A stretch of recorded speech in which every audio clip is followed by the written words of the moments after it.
Hey guys, and welcome to a guide on Starfield's new sustenance feature. Right now, this update's in beta, and as far as I know, you can only access it on Steam by opting into the Steam beta. But the official update will be dropping on May 15th, as far as I know. And this isn't the true survival update that people have been asking for, but it's pretty close, and I do think it's pretty special. It adds a lot to the gameplay, in my opinion. And yeah, let's get into it. The first thing you're going to want to do is actually enable sustenance in the gameplay options menu. You have two settings to choose from, positives only or positives and negatives. I choose positives and negatives, mainly because it gives me that 4% XP bonus, and it also incentivizes you to use this mechanic in the first place.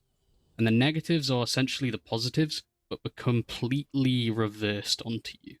So you need to keep your thirst and hunger up if you don't want to get severely punished.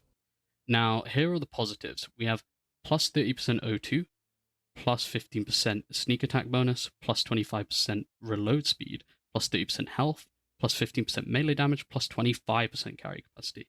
And the negatives are just the complete opposite of that. So you really want to keep yourself fed. And now we're going to move on to some tips, some locations, just stuff to give you the best chance of actually managing this mechanic. The first place I recommend anyone go to when starting a sustenance playthrough is CJ's. It's this food vendor in New Atlantis. The location's on screen now. And the drinks are really easy to steal from here. You just crouch behind this counter, pick everything up. But the real challenge comes when stealing his food. It's kind of out in the open, it's difficult to get to. Well, I kind of thought out of the box with this one. There are many ways to do this, but this is definitely the most funny.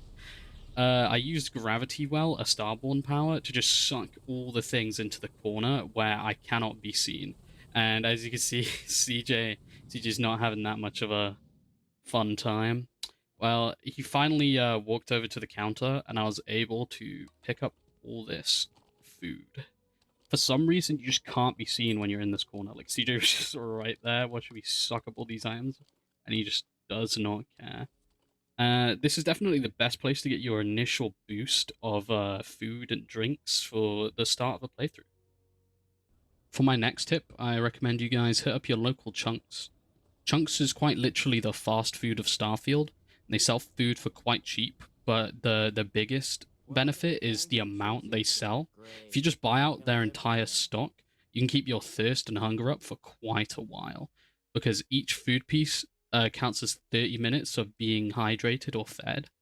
So if you just buy all of this, you'll be pretty good. And there's one in every city, so it's not like you won't bump into these a lot. They're quite literally around every corner. So I think that's pretty useful. You guys might be tempted to start making your own food because of this new mechanic, but I actually don't see the point in this because food is just so common. The only time I'd actually make my own food is if I was going for a specific buff, if I wanted more speed, damage resistance, things like that. I wouldn't actually use the food mechanic to keep yourself fed and hydrated. It's a lot of hoops to go through to set up an outpost that just mass produces food when you can just get all the food you need for like hours and hours of gameplay at your local like chunks vendor. I just don't see it as worth it, like at all. And with that being said, guys, that's about it. I hope you learned something from this video. And yeah, excited for the future of Starfield. Can't wait for Shattered Space. That'll be exciting. I'll be making videos on that for sure. Yeah, guys. See you later.